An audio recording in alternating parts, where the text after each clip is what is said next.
Secretary of State Rex Tillerson says the U.S. still wants Syrian President Bashar al-Assad's regime out of power, but warned that change might not happen for a while. The U.S. still has a military presence in Syria, but that force is focused on fighting terror groups like ISIS.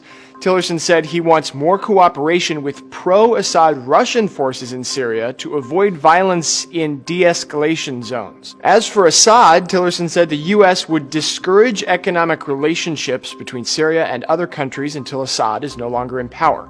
He also noted the U.S. would work to diminish Iran's influence in the country, accusing Iran of financially propping up Assad's government. The U.S. is also funding a Kurdish fighting force in Syria to combat ISIS, although U.S. ally Turkey considers those fighters terrorists. Part of Turkey's concern is that fighters will create a Kurdish proto-state on the Syria-Turkey border. Addressing that fear, Tillerson said plans for the region must not threaten any neighboring states. Turkish forces are attacking 7 YPG targets in Syria right now. Tensions have been high in the region after the U.S.-led coalition announced that it was building a border security force of 30,000 men on the Turkish-Iraqi border. That force is said to include Kurdish YPG fighters. Turkey's President Tayyip Erdogan said he planned to crush the new force before it even came into existence.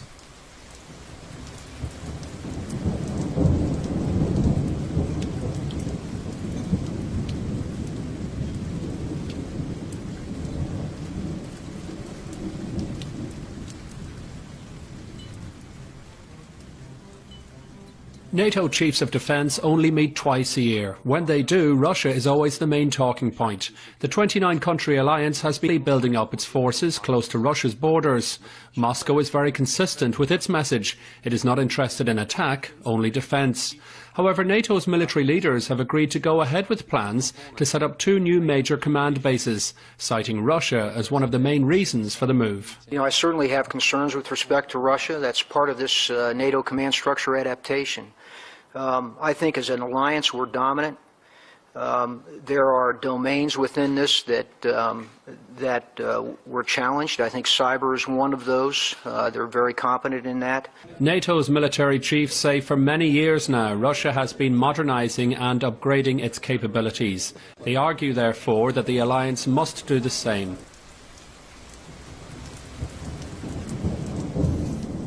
On Wednesday, CNN reported that Sweden is preparing to issue leaflets to 4.7 million households this spring amid growing fears that the country could be dragged into a war. The leaflets urged citizens to prepare for crisis and catastrophes in peacetime, but also for different kinds of attacks on society and Sweden. It's the latest step in the country's revamped defense strategy in response to perceived Russian aggression. The aim to educate Swedes on how to prepare in case their world gets turned upside down. On Wednesday, Russia lashed out at a U.S.-led effort to increase international pressure on North Korea, claiming that the efforts were making the situation worse and undermining the United Nations. On Tuesday, 20 nations hosted by the United States and Canada in Vancouver agreed to consider tougher sanctions to press North Korea to give up its nuclear weapons. In spite of increasingly severe UN sanctions, North Korea has refused to halt its controversial nuclear and ballistic missile programs, raising fears of a renewed war on the Korean peninsula. The Russian Foreign Ministry said it is an absolutely unacceptable situation when 17 countries take upon themselves the role of helper to the UN Security Council and interpreter of its resolutions, thereby actually putting its authority into doubt. Moving now to the United States, where President Donald Trump is blaming Russia for undermining the impact of sanctions against North Korea. Trump told the Reuters news agency that just as China tightens black market trade with Pyongyang, Russia is stepping in to fill the gap. Trump went on to state that the investigation into alleged collusion between his 2016 election campaign and the Russian government is hurting the U.S.-Russia relationship, leaving Washington with few cards to play as it negotiates with Moscow. The sanctions imposed on North Korea by the United Nations are designed to pressure the secluded nation to curb its nuclear program. Donald Trump says there's a possibility the North Korean crisis won't be resolved peacefully. The United States president claims that that's because having dialogue with Pyongyang is next to impossible.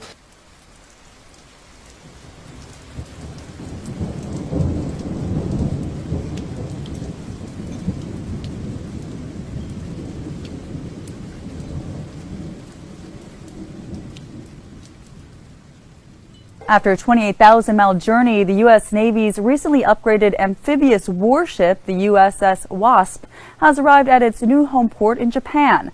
The Wasp arrived in Japan on January 14th, completing a journey from Norfolk, Virginia that began in late August and included nearly 2 months of humanitarian relief efforts following 2 hurricanes in the Caribbean. The Wasp replaces the USS Bonhomme Richard, which has been forward deployed to Japan since April 2012. The Wasp, which was commissioned back in 1989, recently underwent significant upgrades to be able to land and launch the Marine Corps' F-35B Joint Strike Fighter.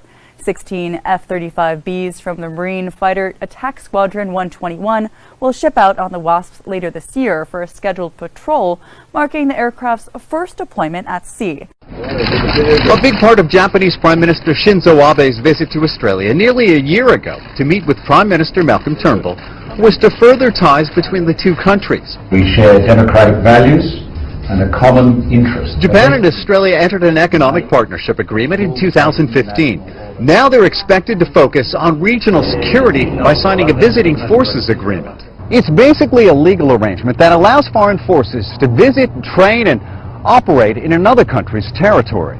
The move is significant for Japan because it represents an attempt to deepen the country's international security ties beyond the United States.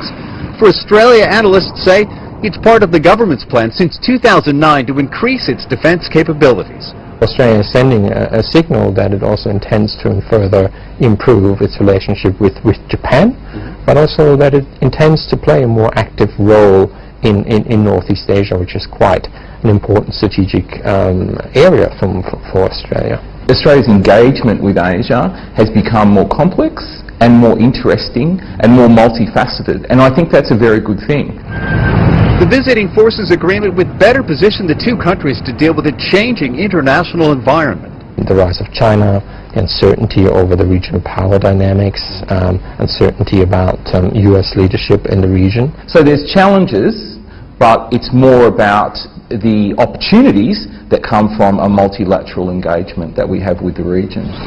The agreement would also make it easier for Japan and Australia to engage in joint training exercises and disaster relief missions. The U.S. Defense Department and Food and Drug Administration are working together to speed up the approval process for medical products intended for the battlefield.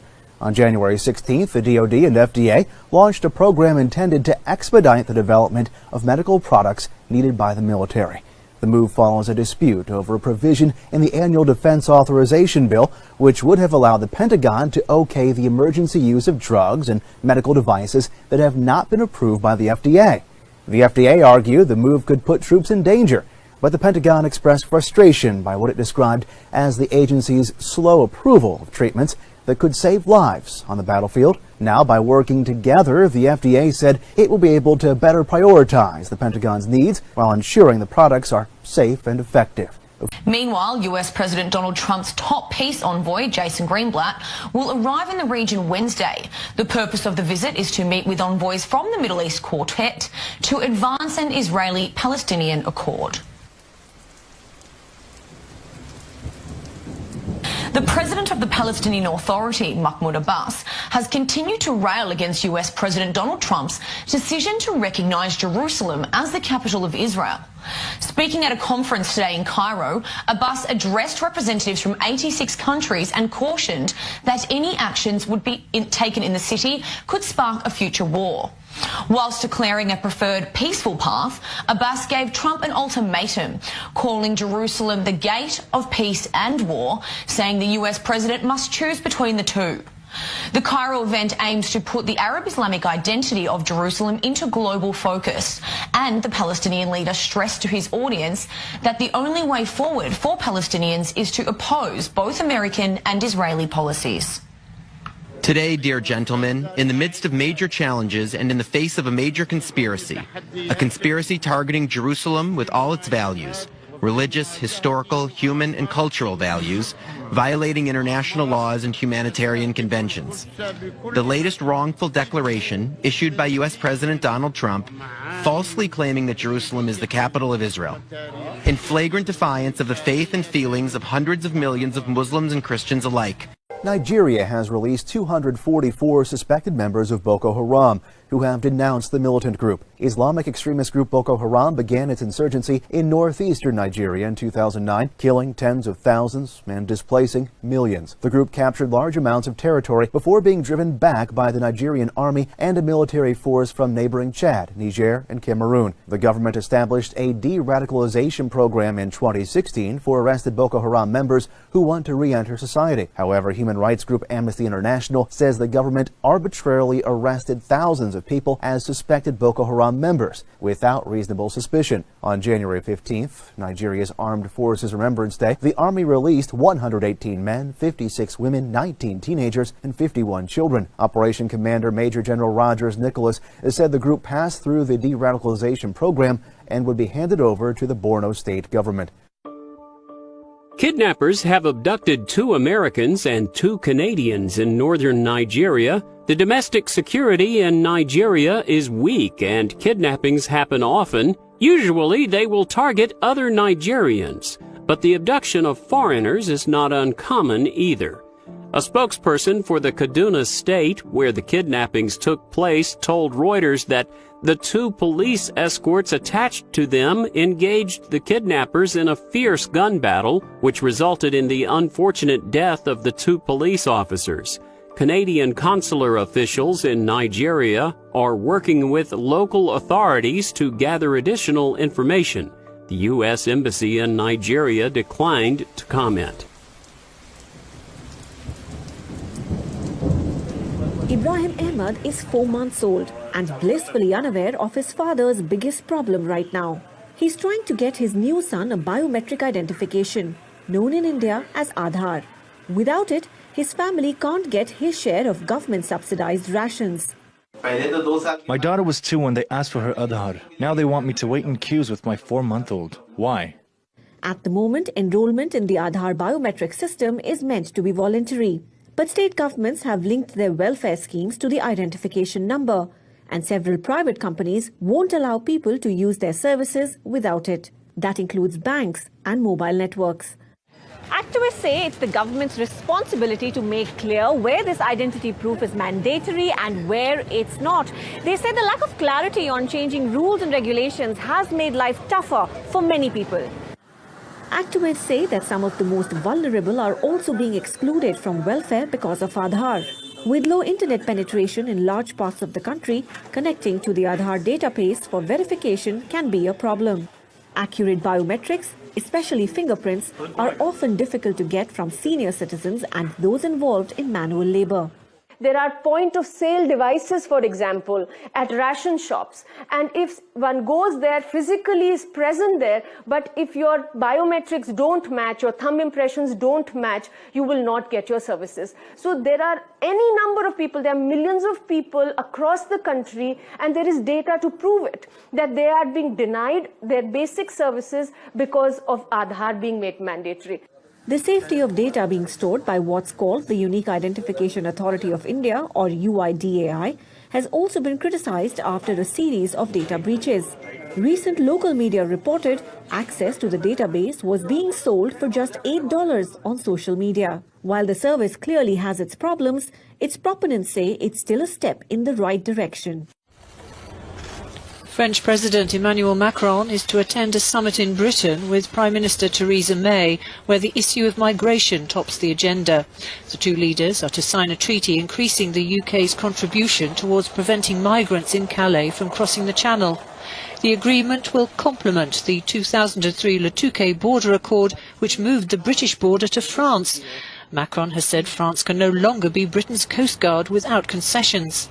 The French president is in a strong position to use the summit to his advantage, as May is seeking at least goodwill, if not support, from him over Brexit. But both leaders are already stressing that Anglo-French relations go beyond Britain leaving the EU. Leading state primary school has called on the government to harden its stance on Muslim children wearing the hijab and fasting during the holy month of Ramadan. St Stephen's School in East London, which banned girls under 8 from wearing the covering in class last year, now wants to extend the rule for students under 11. It also intends to push an outright ban on fasting during this school day in the month of Ramadan. Principal Nina Lal says the changes encourage integration into modern British society. However, a petition online defending the right to religious freedom has gained almost 10,000 signatures. Despite calls for clear national guidelines, the Department of Education says pupils' uniform is up to schools' discretion. It is a matter for individual schools to decide how to accommodate children observing Ramadan and to set uniform policies, but we would expect them to consider the needs of their pupils and to listen to the views of local parents. To help inform these decisions, we issue clear guidance on school uniform and to help schools understand their legal duties under the Equality Act, which all schools must comply with. Chronic loneliness has been proven to be worse for your health than smoking and obesity. It is unfortunate that loneliness has now become so common. Psychologists have come to call the global trend of isolationism the loneliness epidemic. British Prime Minister Theresa May wishes to tackle the issue. She said, "We should all do everything we can to see that we bring an end to the acceptance of loneliness for good. For far too many people, loneliness is the sad reality of modern life." Don't panic, but a potentially hazardous asteroid that's bigger than the tallest building on Earth is headed our way. The space rock, which is called 2002 AJ129 and measures roughly 0.2 miles larger than Dubai's Burj Khalifa, will travel past us in about 2 weeks, reports the Daily Mail. Asteroids are classified as potentially hazardous when they're expected to get within 4,640,000 miles of Earth. While 2002 AJ129 will be in that range, it is not anticipated to strike. At least 8 people have been killed by icy weather paralyzing the south, which crippled transportation and left tens of thousands of customers without power. Almost 1,700 arrivals and departures were canceled by late Wednesday afternoon at Hartsfield-Jackson International Airport in Atlanta, which received 2.3 inches of snow Tuesday night and Wednesday.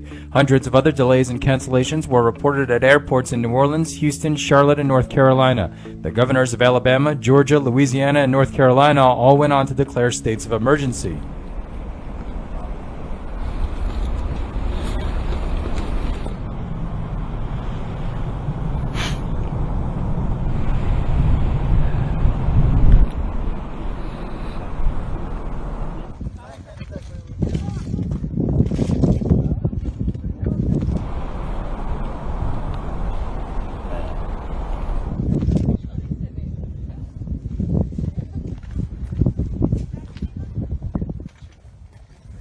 Even thermometers couldn't keep up with the cold in Siberia, where it hit minus 88 degrees yesterday. That is not with wind chill. That is the actual temperature. The weather has been blamed for at least 2 deaths and is freezing people's eyelashes in the region. Look at this. These are the eyelashes of folks that are just becoming completely frozen just moments after they walk outside. Right. I think this is the coldest place on Earth. On Earth, right. At least at this point. Yeah. The record low for one village in the area is 98 degrees below zero. I can't even, fathom. I know. Mauritius is bracing itself for the arrival of a tropical cyclone that's headed its way. Strong winds, which could produce gusts of up to 120 kilometers per hour, are already being felt from the Category 3 Birgitta. Thousands of residents have flocked to government storm shelters as the island raised its alert. The population should not go into risky areas where there are landslides, accumulations of water, and also areas that are prone to flooding. Many residents fear Birgitta will cause extensive damage when it makes landfall due mid-Thursday morning local time before it goes on to hit its nearest neighbour, Reunion Island. Local vegetable farmers have already reported their fields have been flooded and about 300 households are said to be without electricity. The last cyclone, which hit in 1994, killed 2 people. Our reporter says Mauritians are asked to stay safe. Emergency services are on alert with the closure of the airport and port. Since this morning, Mauritius is somewhat cut off from the world. A perfect cone is how many here describe Mount Mayon. Thousands travel to the Luzon region to see the volcano up close. But for the people of Albay, the volcano is more than just a tourist attraction. It is also a source of anxiety. It's been spewing ash and lava for the past week, prompting the mass evacuation of thousands of villagers. such as the family of Romel and Divine Miranda. They're now staying in this evacuation center. Having grown up in a village on the slope of the volcano, they've lost count of how many times they've fled danger. They now consider themselves professional evacuees. It never gets easy. We leave our livelihood behind, we sleep here, it's uncomfortable, but we know we have to obey. The authorities will forcefully evacuate us anyway.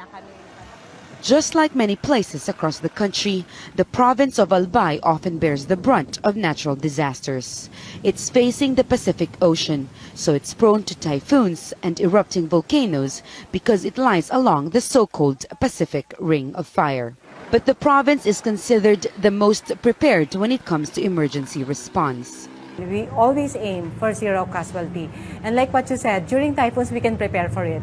But for the Mayon, when it erupts, we never know. Looking at the present situation, we still have always to innovate because isn't always the same. Thousands of Filipinos live below Mount Mayon and depend on agriculture for their livelihood. This village is empty and people are making sure it stays that way until the danger passes. We strive for zero casualties, even if we have to forcibly extricate people from here. Some of them insist on coming back to look after their crops and their livestock. We worry about that stockpile of ash and lava up there. This is as far as we can go, just right at the 6-kilometer danger zone. Local officials tell us they have not seen the volcano this restive. The smoke coming out of the bottom part of the volcano is lava that just flowed moments ago. No one died in the last major eruption of Mount Mayon 4 years ago. That does little to appease people here. They doubt whether the preparations will be enough to withstand nature's unbridled fury.